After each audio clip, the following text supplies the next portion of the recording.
Exercise 8.2 करेंगे आज। 8.1 मैं पहले करा चुका हूं, इंट्रोडक्शन भी करा चुका हूं, टेबल भी बनाना सिखा चुका हूं। लिंक डिस्क्रिप्शन बॉक्स में मिल जाएगा, वहां जाके आप लोग देख सकते हैं, ये सारी चीजें वहां आपको मिलेंगी। आज मैं आप लोगों को सिखाऊंगा बच्चों एक्सरसाइज 8.2 जो है टेबल पे डिपेंडेड। अब टेबल में जो वैल्यूज थी वो मैंने सिखा दी है, कैसे बनाते हैं, उन पे बेस्ड सोल्यूशन कैसे करते हैं और कैसे क्वेश्चंस लेते हैं। चलिए सीखते हैं। एक्सरसाइज 8.2 का फर्स्ट क्वेश्चन आपको दिया है। फर्स्ट क्वेश्चन का फर्स्ट पार्ट आपको कहा है sin 60 cos 30 मल्टीप्लाई में आपस में, ठीक है, प्लस sin 30 cos 60, यहां भी बीच में मल्टीप्लीकेशन है, इनकी वैल्यू पुट करनी है और सोल्व करना है। सोल्व करके क्या आएगा, sin 60 एज वी नो उसकी वैल्यू होती है √3/2 मल्टीप्लाई जो साइन की 60 पे वैल्यू होगी वही कोस की हमेशा 30 पे होगी, ये आपको मैंने सिखाया था। तो इसका मतलब क्या है कि cos 30 की वैल्यू भी √3/2 होने वाली है, प्लस साइन 30 की वैल्यू होती है 1/2, तो ऑब्वियसली cos 60 की भी फिर 1/2 ही होगी। साइन में जो 30 पे है cos पे वो 60 पे है, साइन पे जो 60 पे है cos पे वो 30 पे है, तो यहां भी क्या हो जाएगा 1/2। ठीक है बच्चों, ऐसे सोल्व कर देंगे।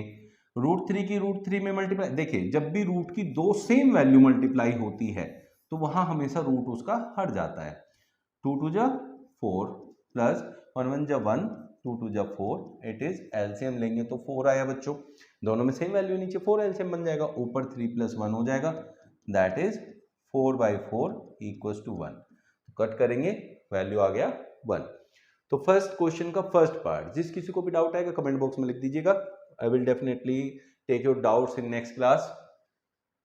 सेकेंड पार्ट में कह रहे 2 10 स्क्वायर 45, 2 × अब यहाँ 10 स्क्वायर 45 का जो पूरा फंडा है वो ये है 10 स्क्वायर 45। कोई भी अगर यहाँ ट्रिग्नोमेट्रिक रेशियोज है तो उसे हम ऐसे कह सकते हैं कि 10 45 की वैल्यू निकालो और उसका होल स्क्वायर कर दो, इसका ये मतलब होता है। ठीक है, तो 10 45 की वैल्यू हम निकालेंगे जो कि 1 होती है और उसका लेना है हमें स्क्वायर, प्लस cos 30 होता है √3/2। सिमिलरली अब इसमें भी स्क्वायर ऊपर आएगा, माइनस साइन स्क्वायर 60 जो होता है वो होता है √3/2 का होल स्क्वायर। देखिए अभी थोड़ी देर पहले समझाया था, जो कोस की 30 पे वैल्यू है साइन की वही 60 पे वैल्यू होगी, तो ये सेम वैल्यू है, इनको सोल्व नहीं करना है, यही कट कर देना है, तो answer will be 2 × 1, that is 2 your answer. Second part का आंसर आपका आ गया। थर्ड पार्ट में क्या कह रहा है, cos 45 upon sec 30 plus cosec 30, सबकी वैल्यू पुट करो। थोड़ा सा ट्रिकी होता है, जहां रूट्स वाली वैल्यू एलसीएम वगैरह लेना वो सब इसमें सीखेंगे तो मजा आएगा इस क्वेश्चन को करने में। cos और sin 45 डिग्री पे होते हैं बच्चों 1/√2 डिवाइडेड बाय sec 30। sec 30 होता है cos 30 की वैल्यू का रेसिप्रोकल, क्योंकि cos और sec एक दूसरे के रेसिप्रोकल है। cos की वैल्यू आप लोगों को 30 डिग्री पे आती है, कितनी है √3/2, यहां हो जाएगा 2/√3 प्लस cosec 30 sin 30 का रेसिप्रोकल, क्योंकि cosec sin का रेसिप्रोकल होता है, और sin 30 की वैल्यू होती है 1/2, तो इसकी वैल्यू हो गई 2/1, लाइक दिस। अब हमने क्या करना है, ऊपर की वैल्यू को बिल्कुल भी कुछ नहीं करना है, उसको एज इट इज रखना है बच्चों। नीचे वाली वैल्यू को हम सोल्व करेंगे, क्या हो जाएगा, यहां देखो मैं अलग से आप लोगों को समझा देता हूं, प्लस 2/1। एलसीएम क्या हो गया बच्चों √3। अब यहां से ना पहले क्या करना है, एलसीएम लेने के बाद आप लोगों ने 2 कॉमन ले लेना है। यहां 2 कॉमन ले लिया मैंने, चलिए यहां तो √3 नीचे है, ऊपर तो 1 की मल्टीप्लाई होनी है, प्लस यहां से 2 बाहर गए लेकिन √3 की मल्टीप्लाई होगी, ये बन जाएगा पूरा सोल्व होके ऐसे। ठीक है, यहां तक ऐसे सोल्व करने के बाद ये बन गया आपका 1/√2 डिवाइडेड बाय 2 × √3 + 1, क्योंकि 1 + √3 को √3 + 1 भी मैं लिख सकता हूँ, कोई बड़ी बात नहीं है, और उसके अपोन में है √3। अब इसकी मल्टीप्लाई यहाँ होगी बच्चों और इसकी मल्टीप्लाई यहाँ, अंदर की मल्टीप्लाई अंदर और बाहर की मल्टीप्लाई बाहर होती है। जिसको नहीं समझ में आती है चीजें तो ध्यान से समझिए, ऐसे करते हैं इसको, जिसको पहले नहीं आता होगा अभी आ गया होगा मेरे ख्याल से। √3 ऊपर जाएगा, चलिए इसको ऊपर ले जाइए। अब यहाँ है √2, इन में क्या गया 2 × √3 + 1। ठीक है बच्चों, अब जिसको इनके क्या कहते हैं कि ये जो रेसिप्रोकल है इन्हें लेने में और इनको रैशनलाइज करने में प्रॉब्लम आती है, वो बच्चे बहुत ध्यान से देखेंगे। उनको क्या करना है नेक्स्ट स्टेप में, सबसे पहले जो वैल्यू बच्चों यहाँ मल्टीप्लाई में और अकेली है, ये भी देखिए ये भी रूट में है, नीचे रूट में नहीं रहनी चाहिए वैल्यू, हमें ना उसको रैशनलाइज कर देते हैं ताकि वो रूट हट जाए। तो ये जो नीचे रूट में 2 में है ये मल्टीप्लाई में है, इसके साथ कुछ प्लस नहीं है। तो सबसे पहले इसको रैशनलाइज करो, रूट वाले वैल्यू जो मल्टीप्लाई में है ऐसे उसके साथ प्लस माइनस भी नहीं है, तो उसके साथ सीधे उसी वैल्यू की मल्टीप्लाई करते हैं। नीचे करेंगे तो उसे ऊपर भी मल्टीप्लाई करेंगे। ये हो गया रैशनलाइज। फिर रैशनलाइज करते हैं इसको प्लस वाले को। अब √3 + 1 है तो यहां लिखेंगे √3 - 1, नीचे भी मल्टीप्लाई करेंगे और ऊपर भी। तो अब यहां दो वैल्यू थी रूट की, एक ये, दोनों को रैशनलाइज कर लिया हमने। ऐसे आप रैशनलाइज करेंगे। ये सब होने के बाद अब हम चलते हैं नेक्स्ट स्टेप पे। नेक्स्ट स्टेप पे क्या हो जाएगा बच्चों इसके अंदर, देखिए √3 × √2 इज √6, यहां आ गया √3 - 1, नीचे क्या हो गया, √2 की √2 में जब मल्टीप्लाई होती है तो रूट हट जाता है, दैट विल बी 2 इंटू एक 2 ये रहा, इंटू जब बच्चों a प्लस बी की मल्टीप्लाई होती है a माइनस बी से तो बनता है a² - b²। a कौन है यहाँ √3, b कौन है 1, तो ये बनेगा √3 का स्क्वायर माइनस 1 का स्क्वायर, जो कि √3 का स्क्वायर बच्चों 3 - 1 बन गया 2, तो ये 2 बन गया। तो ऐसे आप लोगों ने सोल्व करना है। एक 2 यहां से आ गया बच्चों, एक 2 ये रहा 4, एक 2 इनको सोल्व करके आ गया, 2 2 जा 4 2 जा 8 बन जाएगा।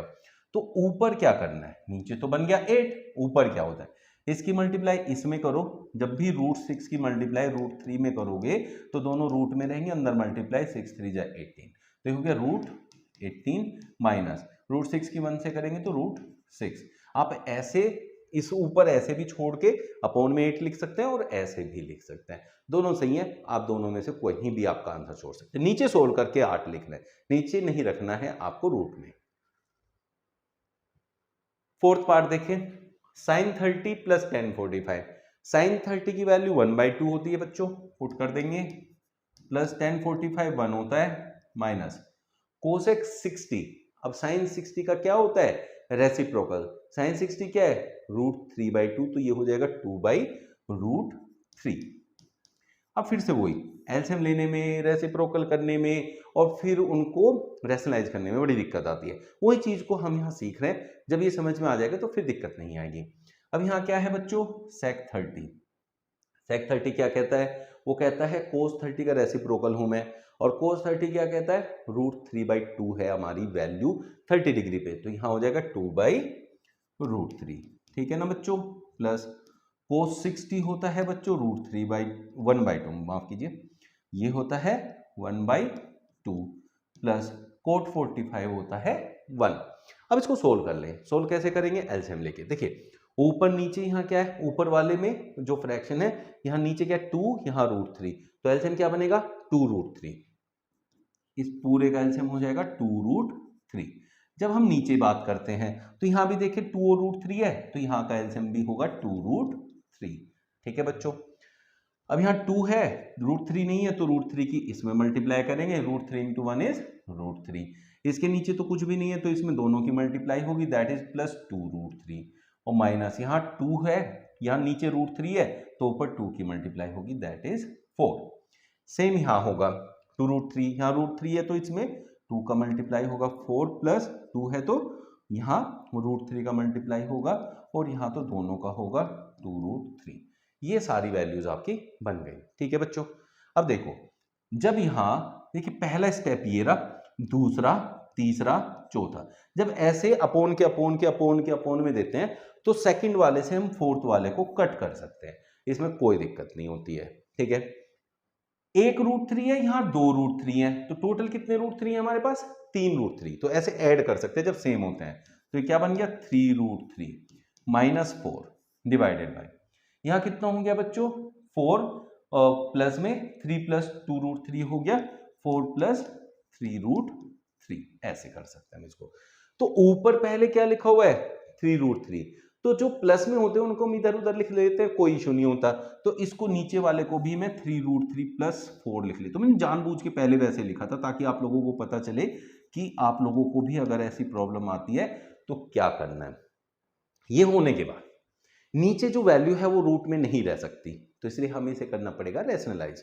तो कर लेते हैं। रैशनलाइज कैसे होता है बच्चों, अगर ये प्लस में है तो सेम वैल्यू माइनस में लेके 3√3 - 4 नीचे और ऊपर कर देंगे बच्चों मल्टीप्लाई, ठीक है। नीचे बन गया ए स्क्वायर माइनस बी स्क्वायर, क्योंकि ए प्लस बी, ए माइनस बी होता है ए स्क्वायर माइनस बी स्क्वायर, तो 3√3 का स्क्वायर माइनस 4 का स्क्वायर। चलिए, ऊपर है ए माइनस बी, तो इसका होल स्क्वायर, तो 3√3 माइनस 4 का होल स्क्वायर बन गया। तो ये क्या होता है बच्चों, ए स्क्वायर मतलब 3√3 का whole square plus b square that is 4 का square minus 2ab, 2 into 3 into 4√3 ऐसे। तो ये क्या होता है बच्चों, 3√3 का होल स्क्वायर हम क्या कहते हैं, इसका स्क्वायर होगा दैट इज 9, फिर इसका भी स्क्वायर होगा दैट इज 3 दैट इज 27। तो इसको हम लिखेंगे 27 प्लस 4 का स्क्वायर 16 माइनस 2 3 जा 6 4 जा 24√3। ऊपर की सारी वैल्यू सोल्व हो गई। 27 6 कितना होता है, 33 10 43, तो ये बन गया आपका 43 माइनस 24√3 डिवाइडेड बाय, बच्चों इसका वैल्यू क्या आया था अभी सोल्व करके, 27 माइनस 16, तो ये हो गया 43 minus 24√3 divided by 11। This is your answer. तो इस टाइप से करते हैं, ऐसे आप लेंगे इनके एलसीएम, ऐसे करेंगे रैशनलाइज, और सारी चीजों को ऐसे अरेंज करके सॉल्व करेंगे। फिर भी कोई डाउट है ना बच्चों तो कमेंट बॉक्स में लिख देना, फिर नेक्स्ट क्लास में देखते हैं। फिफ्थ पार्ट में कह रहा है 5 कोस स्क्वायर 60, तो 5 लेना है बच्चों। अभी कोस स्क्वायर 60 अभी थोड़ी देर पहले समझाया था, कोस स्क्वायर 60 का मतलब होता है कि कोस 60 की वैल्यू रखो और उसका कर दो होल स्क्वायर, ठीक है। तो कोस 60 की वैल्यू होती है 1/2, उसका कर देंगे whole square plus 4 into sec 30 क्या होता है 2/√3, जो कि कोस के रेसिप्रोकल होता है, इसका भी करना है मेरे को स्क्वायर, माइनस 10 45 होता है बच्चों 1 का मेरे को करना है स्क्वायर। ऊपर की सारी वैल्यू सोल्व हो गई, ठीक है। अब हम क्या करेंगे आगे, यहाँ साइन 30 की वैल्यू रखेंगे, उसका स्क्वायर करेंगे, साइन 30 होता है 1/2 का स्क्वायर प्लस कोस 30 लेंगे जो कि होता है √3/2, उसका भी हम करेंगे स्क्वायर। सोल्व करेंगे, अब क्या हो गया ये बच्चों, 5 इंटू 1/4 स्क्वायर किया तो प्लस 4 इंटू 2 का स्क्वायर 4 √3 का 3 माइनस 1। अब ये हो गया 5/4, ऊपर वाला सोल्व करेंगे तो क्या हो गया 5/4 प्लस 16/3 माइनस 1, डिवाइड में क्या आ रहा है बच्चों 1/4, 1 का स्क्वायर 1 2 का 4 प्लस √3 का स्क्वायर 3 और 2 का 4, तो ये कितना बन गया अपॉन में, एलसीएम लेंगे तो 4, ऊपर हो गया 3 + 1 4, तो ये तो सोल्व होके नीचे तो 1 बन गया। अब नीचे 1 होता है तो कोई मतलब नहीं रहता फिर उसका, फिर अब ये क्वेश्चन हमारे पास बन गया सिर्फ 5/4 प्लस 16/3 माइनस 1। अब आप लोग तीनों का एलसीएम ले लो, एलसीएम आएगा 12, 4 3 जा 12 तो 5 3 जा 15, 3 4 जा 12 तो 16 4 जा 64 और 12 1 जा 12, कितना हो गया बच्चों 67/12। ठीक है, 15 माइनस 12 कितना है 3, और 3 64 में ऐड हो जाएगा 67/12। किसी को कोई भी डाउट है तो कमेंट बॉक्स में लिख देना अपना डाउट। सेकंड क्वेश्चन में वो कह रहा है, आपके पास क्वेश्चन दिया है सेकंड क्वेश्चन में, और ये कह रहा है कि जो ऑप्शंस हैं उनमें से किसकी वैल्यू इससे मैच करने वाली है, तो आपका क्या आंसर होने वाला है वो जस्ट देखते हैं। हम इसे सोल्व करेंगे और सोल्व करके जो हमारा आंसर आएगा वो आंसर इनमें से किस वैल्यू पे डिपेंड करेगा। मतलब यहां सीधा सीधा हमें ना इनमें आंसर नहीं लाना, sin 60 cos 60 इनमें नहीं लाना है, इसको सोल्व करना है। सोल्व करके जो वैल्यू आएगी वो वैल्यू इनमें से किस पे बनेगी वो देखना है। तो चलिए देखते हैं। ऊपर है 2 इंटू 1030, 1030 होता है बच्चों 1/√3 डिवाइडेड बाई 1 प्लस 1030 होता है 1/√3, लेकिन ये इसका स्क्वायर है, 10 स्क्वायर 30 बोला है, तो ऐसे कर लेंगे आप। ऊपर क्या बन गया 2/√3, नीचे क्या बन गया बच्चों 1 प्लस 1/3, ऐसे लिखेंगे। ऊपर हो गया 2/√3, नीचे हो गया एलसीएम लेंगे तो 3 1 जा 3 + 1 4/3, ये इसके साथ मल्टीप्लाई में जाएगा बच्चों, ये इसके, तो ये हो गया 2 इंटू 3 डिवाइडेड बाई 4 इंटू √3। अब इसे काटो आराम से, 2 2 जा 4। चलिए अब √3 से 3 को काटिए, √3 आएगा दैट इज √3/2। अरे सर ये कैसे काट दिया, है ना, ऐसे माइंड में आता है ना कि कैसे काट दिया। तो 3 जो है ना, कोई भी नंबर होता है ना, वो अपने रूट की 2 बार मल्टीप्लाई होता है, ऐसे होता है कोई भी नंबर। 5 होगा तो √5 इंटू √5, 7 होगा तो √7 इंटू √7, 9 होगा तो √3 इंटू और √9 इंटू √9। समझ में आ गया बच्चों, ऐसे होता है। तो अगर यहां 3/√3 था तो 3 को तो हम √3 इंटू √3 लिख सकते हैं और नीचे एक √3 है, तो ऐसे कट जाता है। तो जब भी हम ऐसी कोई वैल्यू जैसे 3 है और उसी के रूट से डिवाइड करेंगे तो हमेशा बस एक रूट वाली वैल्यू वो बच जाएगी रूट के अंदर। तो ये हम लोग ऐसे ले लेते हैं। अब हमारे पास आ गया √3/2। √3/2 हम लोगों ने पता है sin 60 की वैल्यू होती है। sin 60 पे जाएंगे, जैसे sin 0 तो 0 होता है, फिर 1/2 आता है, फिर 1/√2 आता है, फिर √3/2, तो हम 60 डिग्री पे पहुंच जाते हैं। तो sin 60 की वैल्यू हो गई। तो हमारा आंसर आ गया sin 60। इसको सोल्व करके साइन में नहीं आएगा कुछ भी, बस एक वैल्यू आएगी, फिर वो हमें देखना है कि किसकी होती है वो वैल्यू। ठीक है बच्चों। 1 minus 10 square 45 divided by 1 plus 10 square 45। तो देखिए बच्चों, 1 माइनस 1045 क्या होता है बच्चों, 1 उसका स्क्वायर, नीचे 1 प्लस 1 का स्क्वायर, 1 माइनस 1 का स्क्वायर 1, 1 प्लस 1, तो ऊपर क्या हो गया 1 माइनस 1 0/2। तो जीरो को किसी से भी डिवाइड करो मल्टीप्लाई करो जीरो ही आता है। अब हमारे पास सीधा जीरो ऑप्शन में अवेलेबल है, ऑप्शन डी हमारा आंसर हो गया। ठीक है ना बच्चों, ऐसे हम सोल्व कर देंगे। उसने कहा है sin 2a is equal to 2 sin a is true when a। देखिए sin 2a और 2 इंटू साइन ए इक्वल नहीं होता है, लेकिन उसने कहा अगर होगा तो किस कंडीशन में होगा। तो हम लोग जो भी ऑप्शन दिए होते हैं उस ऑप्शन में से वैल्यू उठा के पुट करके देखते हैं किस पे फिट बैठेगा। तो चलिए देखते हैं। पहले इसमें देखेंगे एलएचएस में, पहला ऑप्शन ले लेते हैं ए, साइन 2 इंटू एंगल 0 डिग्री है, तो क्या हो गया साइन 0 डिग्री। साइन 0 पे 0 होता है, फिर हम इधर रखेंगे आरएचएस में इसी को 0 को, यह है 2 इंटू साइन, ए की जगह रखना है 0 डिग्री, 2 इंटू साइन 0 0 होता है, तो ये भी 0 आ गया, तो इट मीन्स ऑप्शन ए आपका करेक्ट आंसर हो जाएगा। अब वो सही कब नहीं होगा तो वो मैं बताता हूं, जैसे हम ना ऑप्शन बी ले लेते हैं।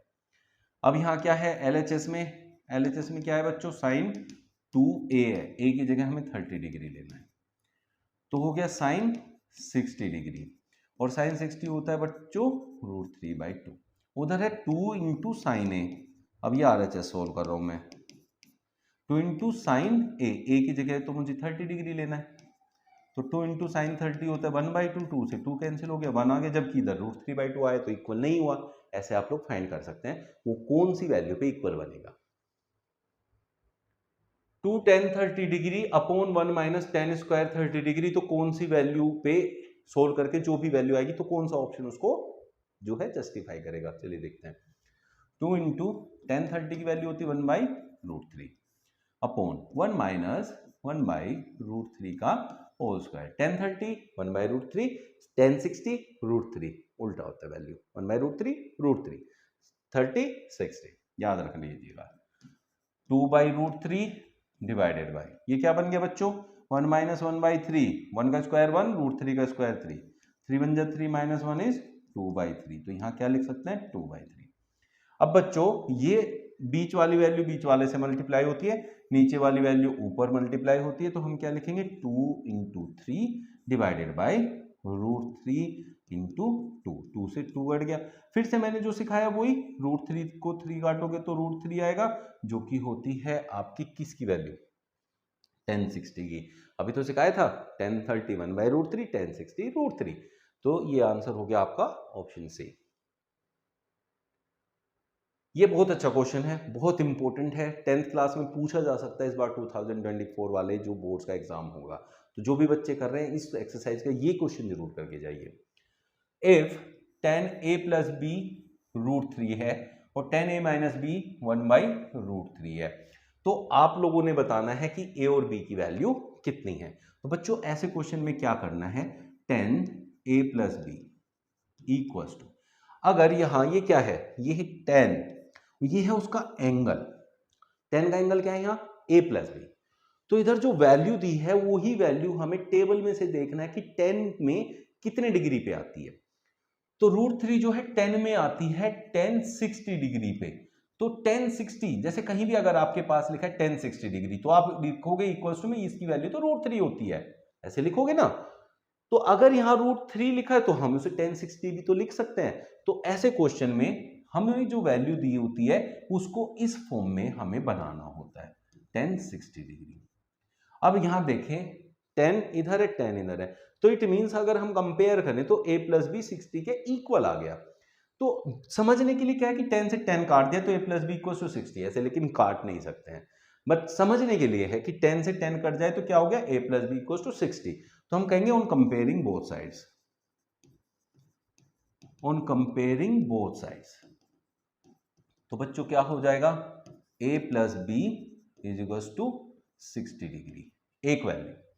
अब दूसरी बात कह रहा है कि 10a minus b, 10a minus B equals to है 1/√3। 1/√3 10 के उसमें टेबल में कितने डिग्री पे आता है 30 डिग्री पे। तो इसे हम क्या लिख सकते हैं बच्चों 10 30 डिग्री लिख सकते हैं। तो comparing both sides a minus b is equals to 30 degree. ठीक है ना बच्चों, a plus b a minus b, दो आ गया। सोल्व करो, दोनों को सोल्व कर देंगे तो आपका a और b की वैल्यू आ जाएगी। a minus B equals to 30 degree. Elimination method लगा लेते हैं, b से b कैंसिल हो गया, 2a इक्वल्स टू ऐड करेंगे तो 90, 2 से इसको डिवाइड करो 45 डिग्री, तो a की वैल्यू आ गई 45 डिग्री। यहां पुट कर देंगे या फिर यहां कर लीजिए, 45 डिग्री प्लस b कितना था 60 डिग्री, तो b कितना आएगा 60 माइनस 45 दैट इज 15 डिग्री। ठीक है बच्चों, b की वैल्यू आ गई, a की वैल्यू आ गई, यही हमसे पूछा था। उसने एक कंडीशन देखी कि a is greater than b, तो देखिए a is greater than b भी हमारी वैल्यू आ गई है। ट्रू और फॉल्स बताना है। अब उसने कहा sine a plus B equal to sine a plus sine B के इक्वल होगा या नहीं होगा, आपको ये बताना है। तो ये समझने के लिए क्या करते हैं, हम ना अपनी तरफ से कुछ भी वैल्यू मान लेते हैं a की और b की। लेट इट बी, जैसे हमने a को माना लेट a बी 45 डिग्री और b को भी मान लिया कि 45 डिग्री है, हमने दोनों को 45 डिग्री मान लिया। अब LHS सोल्व करो, ये क्या हो गया साइन 45 a को माना 45 b को माना, तो कितना हो गया बच्चों साइन 90 डिग्री, और साइन 90 डिग्री कितना होता है हमारा 1, ये आ गया। अब इसी चीज को हम RHS में अप्लाई करके देखेंगे, हो गया sine 45 degree plus sine 45 degree. ठीक है, साइन 45 प्लस साइन 45, साइन 45 होता है 1/√2 प्लस 1/√2, तो एलसीएम लेंगे √2, ऊपर हो गया 2, इससे इसे काटो तो √2, तो ये दोनों तो इक्वल नहीं आए, इसका मतलब sine a plus B sine a plus sine b के इक्वल नहीं होता है। तो फर्स्ट वाला आपको अच्छे से क्लियर हो गया होगा, कोई डाउट होगा तो कमेंट में लिख दीजिएगा। फिर हम बात करते हैं सेकंड की, value of sine theta increases as theta increases. जैसा मैंने टेबल आपको बनाना सिखाया था, उसकी ट्रिक मैंने सिखाई थी, वो क्या बोला था मैंने कि 0 से 1 2 3 4 तक की वैल्यू लिखो, सबको 4 से डिवाइड करना है, ये होती हैं साइन की वैल्यूज, इनको रूट करना होता है, बट रूट की बात नहीं कर रहे हैं। क्या कह रहे हैं, देखो ये इंक्रीज हो रहे हैं, सबको सेम डिनोमिनेटर से डिवाइड करते हैं, तो इसका मतलब डिनोमिनेटर को अगर इग्नोर कर दें तो वो बड़ा होगा जिसका न्यूमरेटर बड़ा है, तो ये बढ़ता जा रहा है 0 1 2 3 4, सबसे बड़ा ये है सबसे छोटा ये, तो इंक्रीज हो रहा है ना, तो हाँ value of sine theta increases as theta increases. तो ये क्या था पहले वाला फॉल्स, दूसरे वाला क्या है ट्रू, ऐसे समझ लेते हैं बच्चों। Value of cos theta increases as theta increases, देखिए साइन की वैल्यू अगर इंक्रीज हो रही है थीटा के बढ़ने से, तो कोस हमेशा उल्टी तरफ से लिखा जाता है, इसलिए कोस डिक्रीज होगा, इंक्रीज नहीं होगा। साइन जो करता है कोस उसका उल्टा करता है, साइन अगर थीटा बढ़ने से बढ़ रहा है तो कोस थीटा बढ़ने से डिक्रीज होगा, तो डिक्रीज होता तो ट्रू होता, अब ये है false. Sine theta equals to cos theta for all values of theta, obviously not, सिर्फ एक पे होता है वो है 45 डिग्री, 45 डिग्री पे दोनों की वैल्यू होती है 1/√2, तो ये क्या हो गया बच्चों फॉल्स हो गया। Coat A is not defined for A, cot A क्या होता है बच्चों, कोट ए होता है sine cos A upon sine A, cos A divided by sin A। अब बात कर रहा है 0 डिग्री पे, तो cot 0 degree will be equal to cos 0 degree divided by sine 0 degree. अब कोस 0 कितना होता है बच्चों? कोस 0 आप लोगों ने पढ़ा होगा, टेबल में मैंने सिखाया था आप लोगों को, कोस 0 1 होता है 1। साइन 0 क्या होता है? 0। और 1/0 से किसी को भी डिवाइड करोगे तो क्या आएगा? Not defined. तो cot A is not defined for A equal to 0। तो ये ट्रू है, ये बात बिल्कुल सही कह रहा है। ये थी आपकी 8.2। उम्मीद करता हूँ बहुत अच्छे से समझ में आ गई होगी। 8.3 जो है बहुत जल्द लेके आऊंगा आइडेंटिटीज के साथ, उसको भी आप लोग इतने ही अच्छे से वॉच करिएगा बिल्कुल लास्ट तक। एक भी क्वेश्चन ऐसा नहीं रहेगा जो आपको नहीं आएगा। चलिए मिलते हैं नेक्स्ट सेशन में 8.3 के साथ।